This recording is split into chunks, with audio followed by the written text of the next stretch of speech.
And I kind of feel like in some ways our kids are a little bit like a better version of us. And so she has my leadership intensity.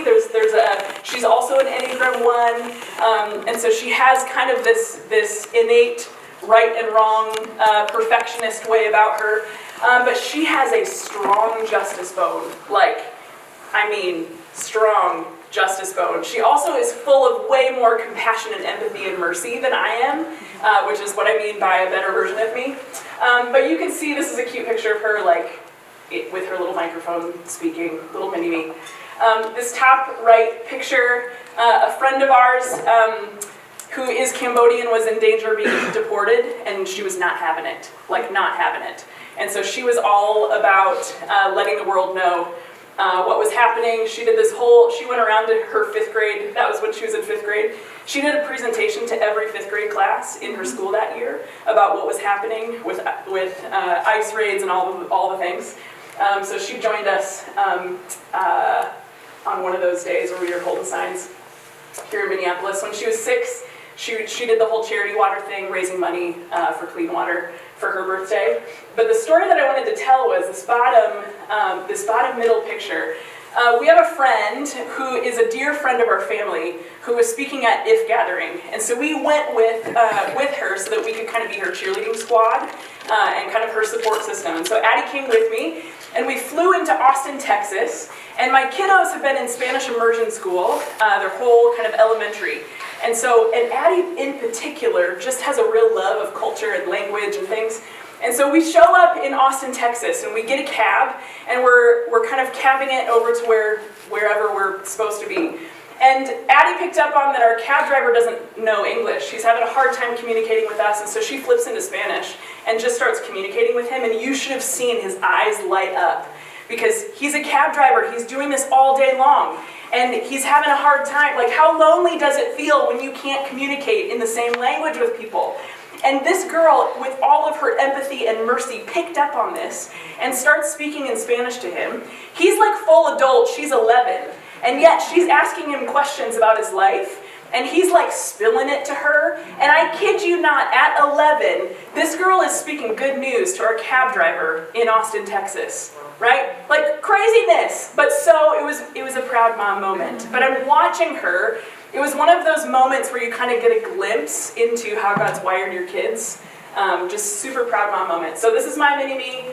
Declan is Jeff's mini-me. Little different pictures here. So Declan is getting discipled in all the things from Jeff, which includes his love for firearms, which is just a real kind of hobby passion of his. Declan's building a skateboard ramp or some sort of ramp with power tools all by himself, and getting discipled in multiple ways to tie knots.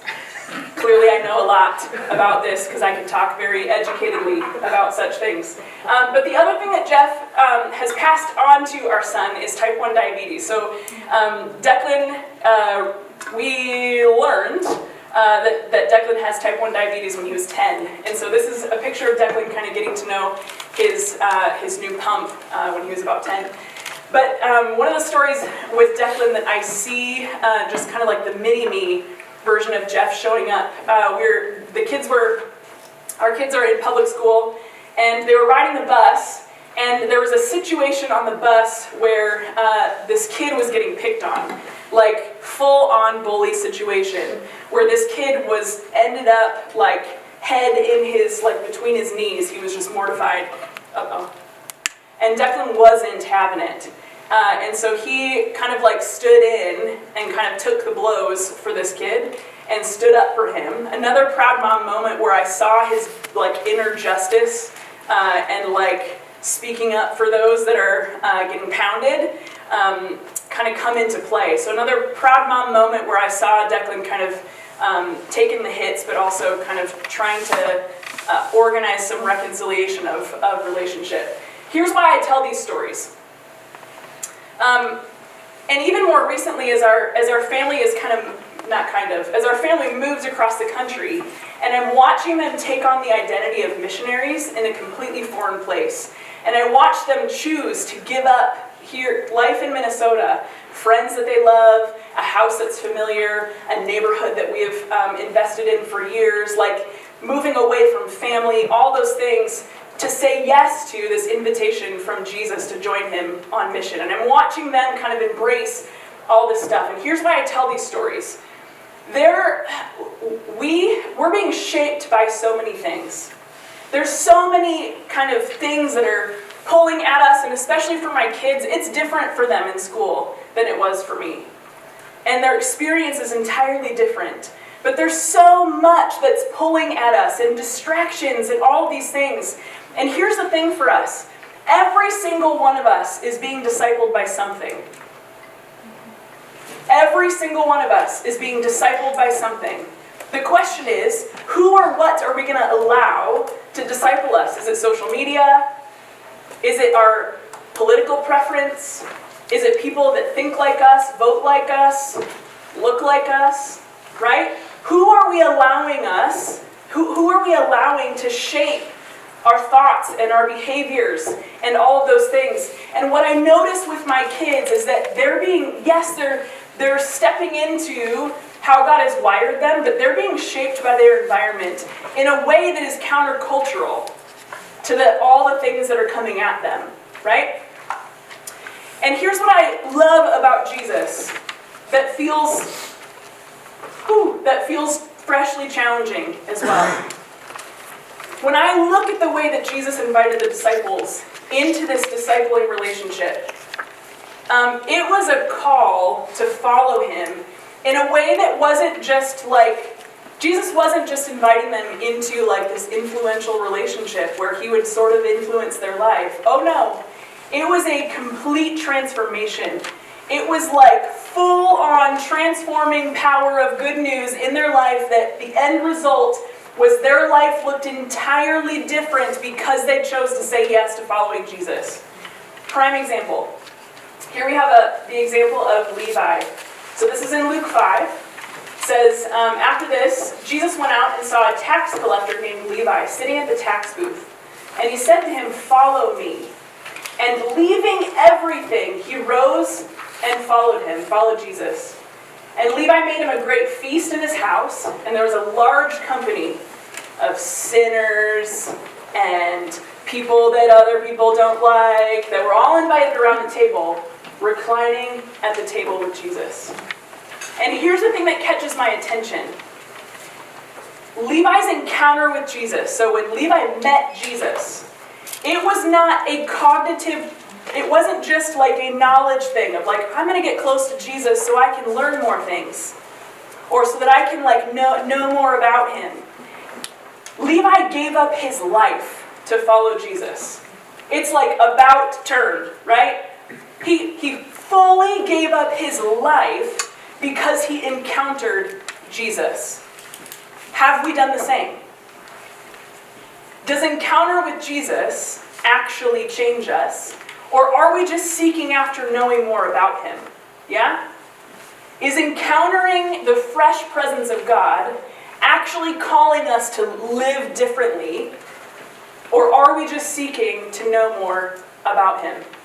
You see, in first century discipleship, as we look at the way, kind of the culture and context in which Jesus made disciples, first century discipleship, their grid for discipleship was the relationship of a rabbi to his disciples, right? Jewish culture. And so a rabbi would invite these disciples to get close to him. But here's what's important. The call, that invitation into discipleship was so that these disciples could be so close to the rabbi that you're not just listening to what the rabbi says so that you can get to know what the rabbi knows, but you're getting close to the rabbi so you can watch the way that he lives his life, so that you can learn to do what the rabbi does. And so following Jesus, being discipled, is shaping both your character and your competency. See, sometimes I feel like we make it about knowledge. And sure, sometimes it's like we want God to change the inner workings, right? Our inner life, which isn't bad, but it's not the full expression. For Jesus, it was character and competency. So if you sort of mentally scan what you know about the Gospels, right? You're kind of mentally scanning, wow, how these disciples changed through their few years of investment with Jesus. They were shaped in their character, but they were also taught how to do the things that Jesus did, right? So it's all about getting so close to the rabbi that you're not just learning what he knows, but you're learning how to do what he does. So I told you that our family moved to Maine a little over a year ago. And so over the spring, we started house hunting in the middle of the crazy COVID, real estate market. It was nuts. And so the Lord gave us a miracle house. Absolute parted the heavens, gave us this miraculous gift of a house that's like our new kind of mission base in Maine. The thing about this house, though, is it's ugly. I mean, ugly. It's the third ugly house that we purchased in our 18 years of being married. And so we're getting kind of good at taking ugly houses and making them look a little bit more like what our personal preference is. Taking the ugly duckling and turning it into something that's much prettier. And so we bought this ugly house, and I'm talking like blue and red carpet, cat pee that you can smell. I mean, it was like so gross. With bright blue and yellow, like 1990s paint colors screaming from the walls, green. I mean, a lot of color that was happening on those walls. And so we're pretty good at sort of seeing through all of that and starting to envision what could be, right? And the thing about our relationship, Jeff and I make a really good team. I tend to be the idea person and the paint person. You can do a lot with paint. And so I'm like the paintbrush person. Jeff is the muscle and the tool guy. So we tend to make a pretty good team. Jeff is not allowed to hold a paintbrush. He is not allowed. It ends up on the ceiling. It's insane where the paint will end up. So he's no longer allowed to hold paintbrushes. But here's the thing. So Jeff has this running joke about what happens when I go on Pinterest. Because Pinterest gives me all the ideas, right? And so the thing about us is over the years of kind of doing all these DIY projects, we have learned to get really good at copying things and kind of taking a look at something and being able to we can copy anything and kind of put our own little stamp or personality or flair on it, right? But I'm not as good at just coming up with the wild ideas because I came up with them, but I'm really good at spotting something that I've already seen like a picture for and kind of figuring out how that would look in our house, right? And so Pinterest for me kind of gives me the template of what I can follow. Because again, we can see a picture and put it into practice, but me kind of thumbing through Pinterest gives me the project list, and this is why my husband rolls his eyes and gets slightly scared every time I open Pinterest, because he knows that it's going to be a project. But Pinterest for me has become kind of like the template to show me what we can create together, what we can copy. And here's what I notice about the life of Jesus. The life of Jesus has become the template for us to follow. It's kind of like the thing that we can hold up to our lives to say, how Jesus shaped are we? How much have we actually reoriented our lives around the ways of Jesus, right? And so what does this template look like? If Jesus is our template, if his life is our template, what does that mean for us?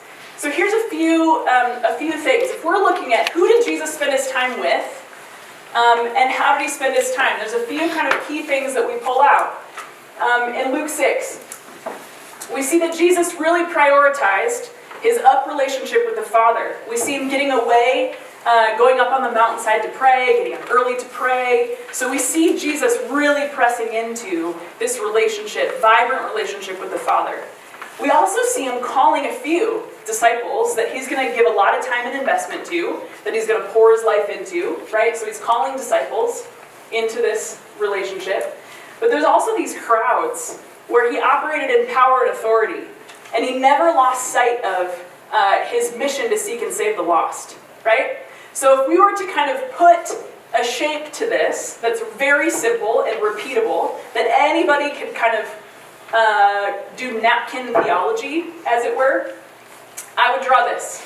The up dimension, the in dimension, the out dimension.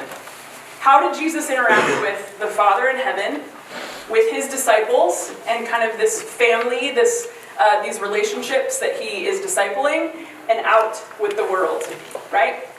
So up, in, and out. Now this becomes the template that we hold up.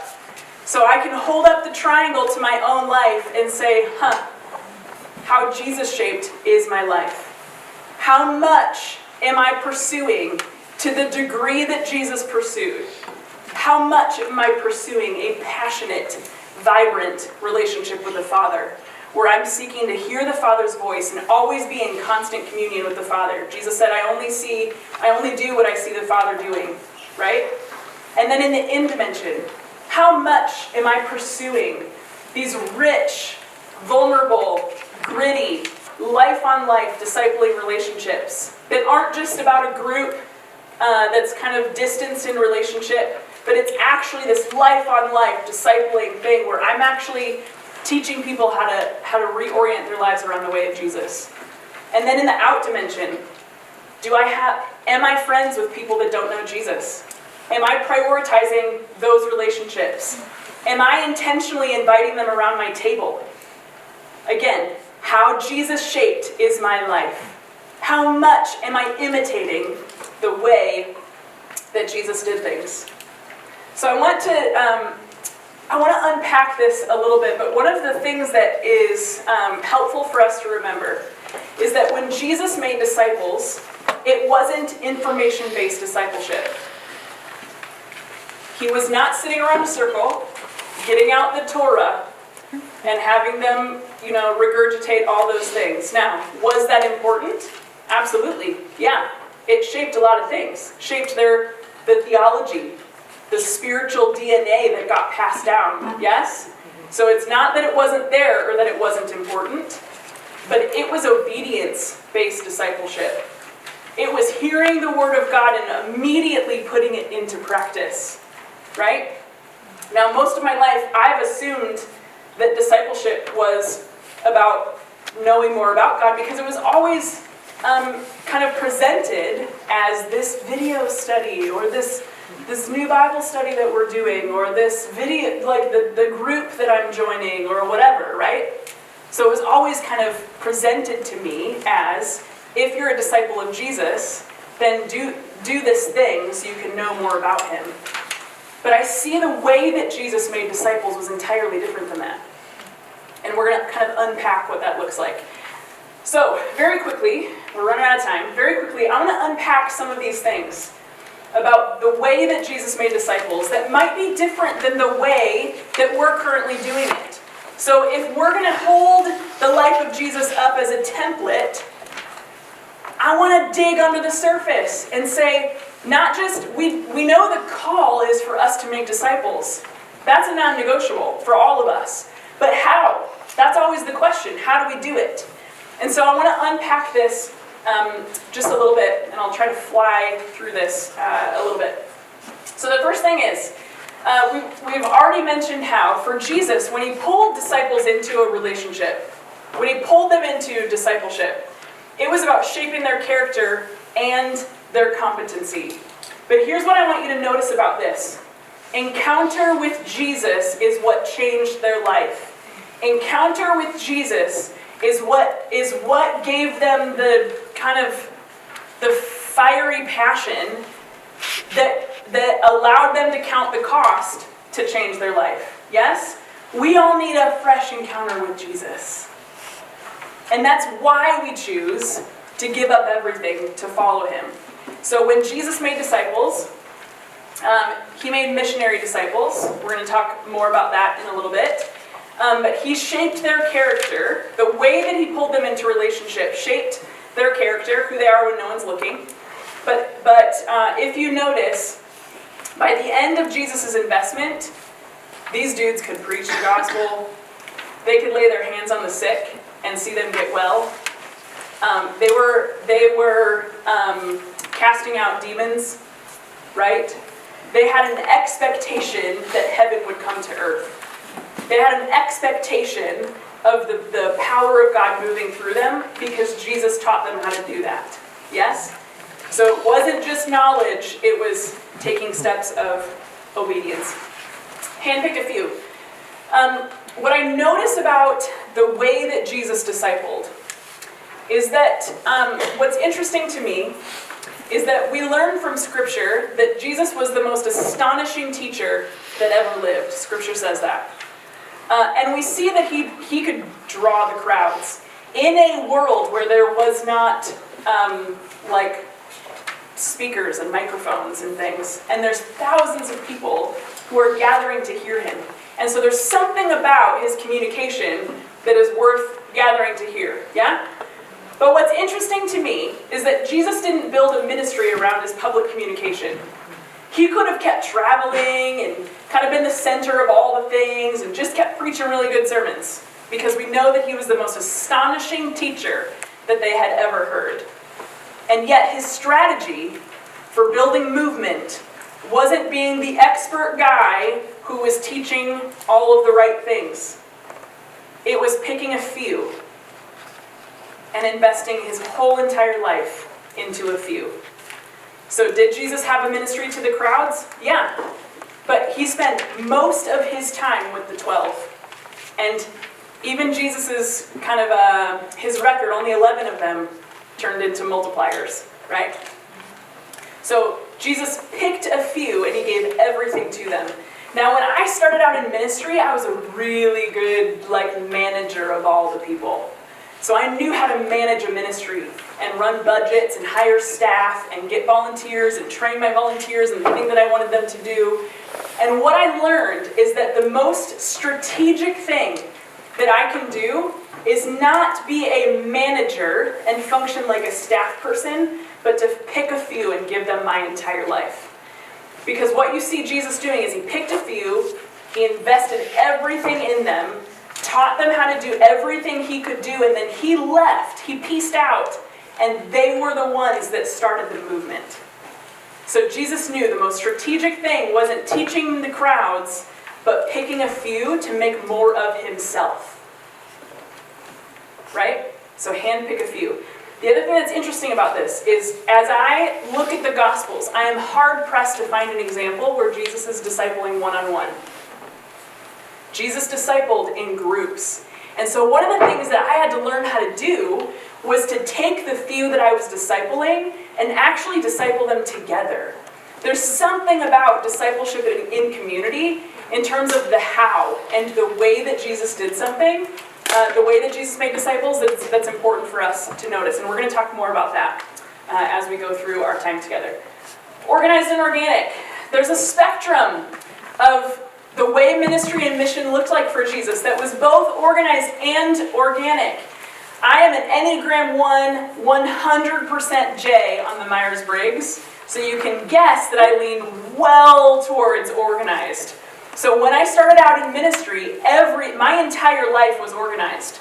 And actually, for many of us who are kind of in ministry training of any kind, most of the time they tell us to separate your family from your ministry life, to create these boundaries so that you kind of, fishbowl and ministry thing, to kind of create healthy boundaries for your family.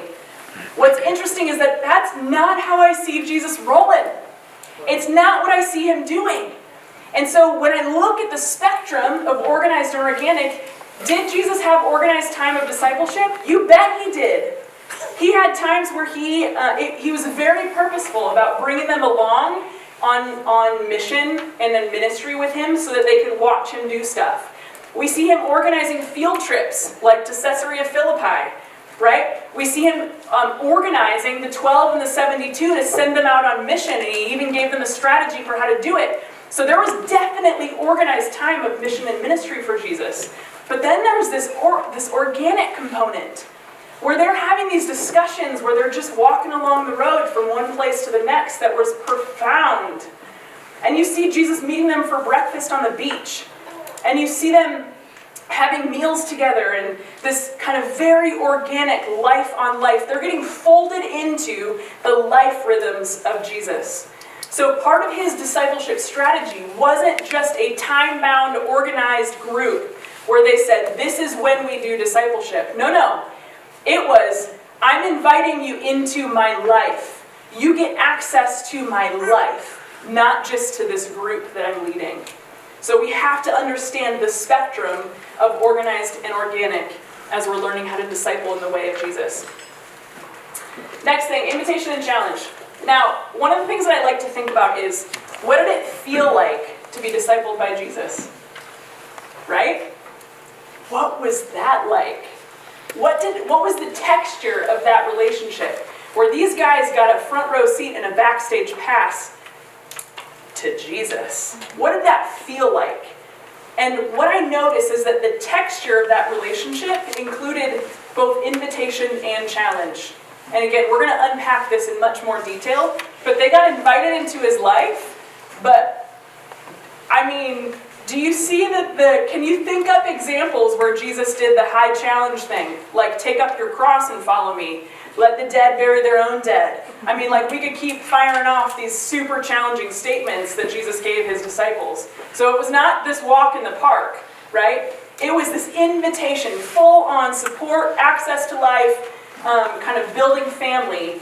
And look, I'm going to teach you how to fish for people. I'm going to train you in stuff. Y'all have stuff to learn, right? So it was this invitation and challenge. Common language and tools. What I notice about the movements that I see multiplying around the world is the thing that I see in common is simplicity. Simple tools that are not complex, that aren't like only the really smart ones can get it, right?